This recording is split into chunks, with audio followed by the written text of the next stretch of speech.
In October 1947, at Muroc Desert Test Center in California, history is made by this aircraft, the XS-1, and its pilot, Captain Charles E. Yeager.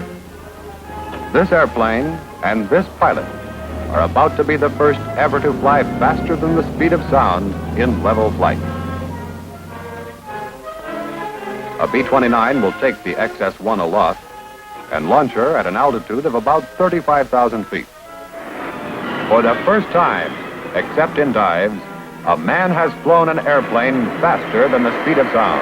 It earned Captain Yeager many honors, and the historic plane, the XS-1, earned a resting place in the Smithsonian Institution.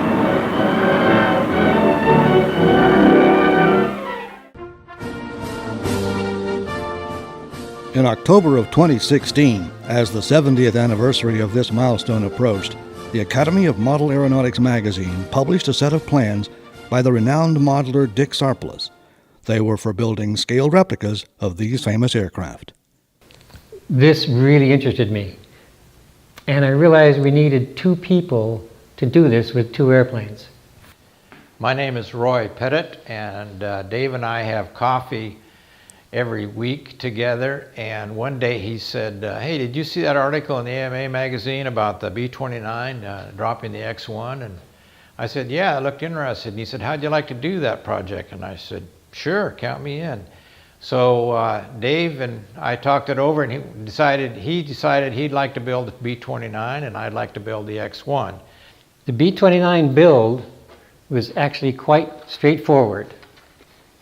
It has a 48-inch span, a fully symmetrical foam wing with hardwood spars. The fuselage nacelles are built of flat foam with 1/32 inch ply reinforcements, obviously 4 motors. That was pretty straightforward. Wiring up the 4 motors was not for me. Fortunately, again, Roy Pettit stepped up and took what I had created, which looked like an explosion in a spaghetti factory, and turned it into something that looks like a model airplane. I went ahead and built the X-1 part of the project.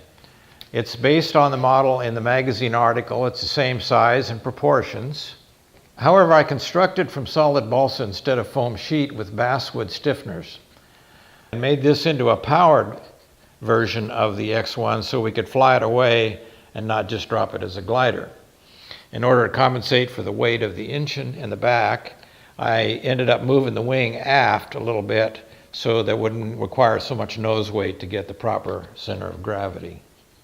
I did make 2 changes to the original design. I moved the release mechanism from here to here. That's intended to reduce the center of gravity shift when the X-1 is released. I moved the release servo from here outboard to there to make it easier to load the X-1 on board. The total weight for the powered plane is 5.6 ounces, which I'm kind of proud of because the glider version in the article was 6 ounces. So this is actually has power, but is even lighter. The airplane weighs 3 pounds with the X-1 on board, and it flies like a very nice sport plane. You can actually do aerobatics, sport aerobatics with it. It flies very well like a sport plane. It's capable of holding altitude and climbing at a pretty good rate, and it'll even do basic aerobatics.